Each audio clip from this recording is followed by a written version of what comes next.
Students train here at Redwood Hall, and what they learn on the mat, like discipline, patience, and respect, they can take into the classroom and beyond. Fred, I think that's an easy answer. They definitely did make a mistake.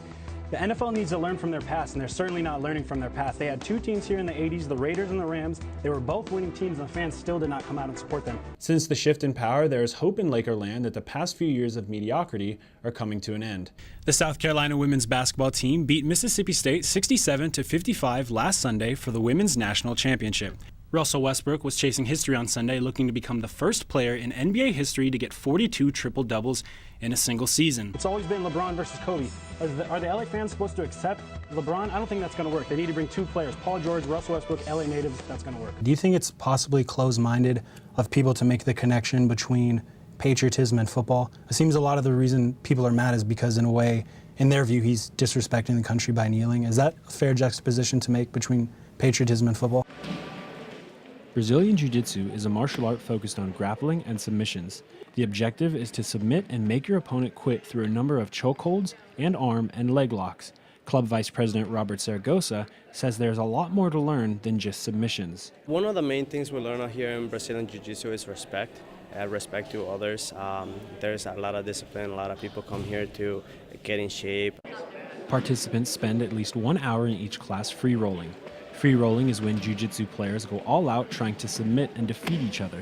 Similar to school, every day in Brazilian jiu-jitsu is a challenge. Club member Aaron Estrada says you'll get out just as much as you put in.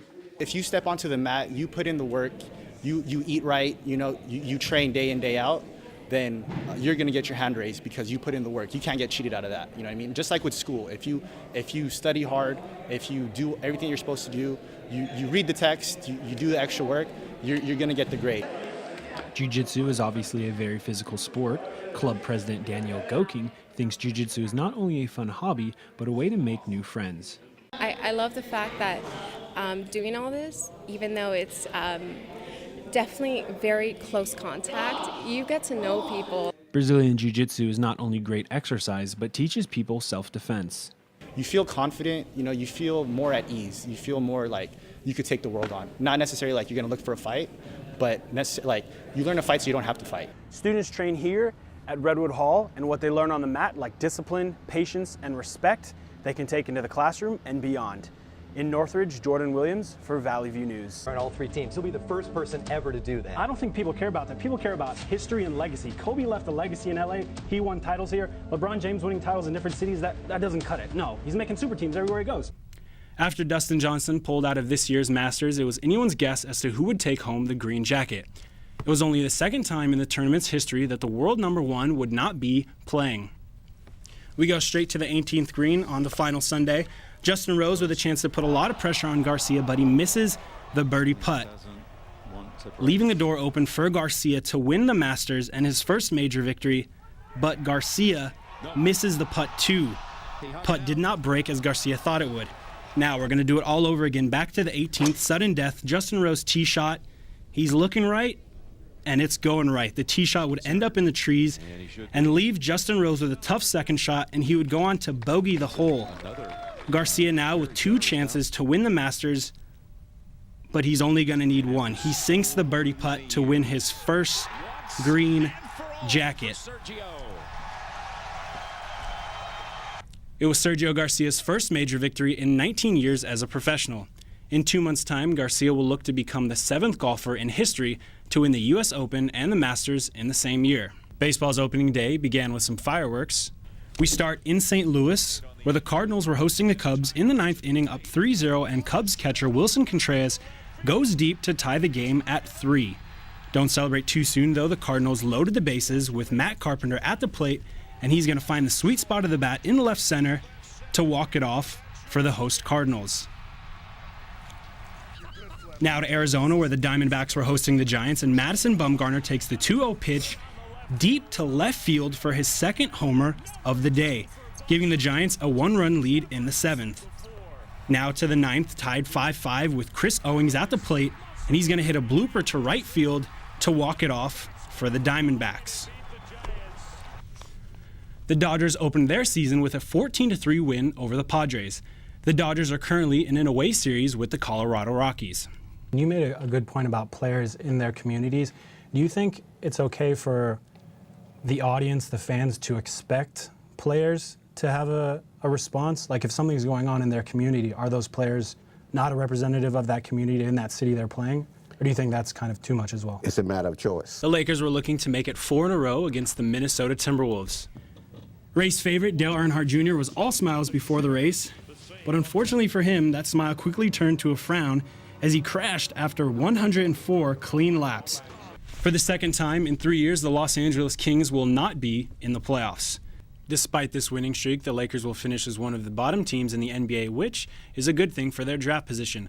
The 49ers could potentially receive a proven talent to help kickstart the rebuilding process in return for the draft pick, and he believes some teams will try to move up in the draft. Can I stop you right there? You talk about respect and support. This one is for you, Reverend. Is that something we're not seeing for the players that are protesting? Support from owners or general managers or even white athletes that may have more of a public stage? Well, you have to understand that it's not a fight for the owners. And Metta World Peace misses it, but the Lakers will get a second opportunity. Randall passes to Russell, Mr. Ice in his veins, and sinks the game winner. Currently, the Lakers have a 46.9% chance of keeping their draft pick, but won't know until the lottery takes place. And that's all for our Lakers season wrap-up. I'm Jordan Williams. And I'm Eric Sklar. The Kings fired head coach Daryl Sutter and general manager Dean Lombardi on Monday following the Kings' final game of the season. Do these issues ever come up in a locker room, other like police brutality, or are you guys solely focused on the game? I think that's the misconception of athletes in general. It was a battle between world number 4 and 5 in men's tennis at this year's Miami Open final. Griffin finished with 43 points. In the last play of the game, Hornets had a chance to take the lead, but Kemba Walker turned the ball over, and the Clippers went on to win the game. New San Francisco 49ers general manager John Lynch is open to discussing a trade for the second overall pick in this upcoming draft. And Jason, you played at kind of a very high level at UCLA. Did you ever feel like you were a role model? Did you feel like there were a lot of eyes on you when you were playing? I mean, if you had that pressure or anything? Sutter and Lombardi helped to win 2 Stanley Cups with the Kings in 2012 and 2014, the Kings' only championships in franchise history. CSUN softball won 4 of its 5 in the Libby Mason Classic last weekend in Stockton. Later in the first period, under 20 seconds, the Coyotes on the 5-4 power play get the goal to go. We're actually 5 days away from the 48-year anniversary of the Mexico City Olympic Black Power Salute by U.S. track and field medalists Tommy Smith and John Carlos. Yes. We're almost 50 years from that, and then they were heavily criticized. They even received death threats. Now, 50 years later, Colin Kaepernick has said he's received death threats. This one's for you, Reverend Walker. Are we seeing a change, or is sports perhaps maybe not the way to go about protesting if we're still seeing these death threats 50 years later? Doing it in the venue that they did as athletes raises the level of conversation more than anything that we could do individually. That's all for sports. Now back to you.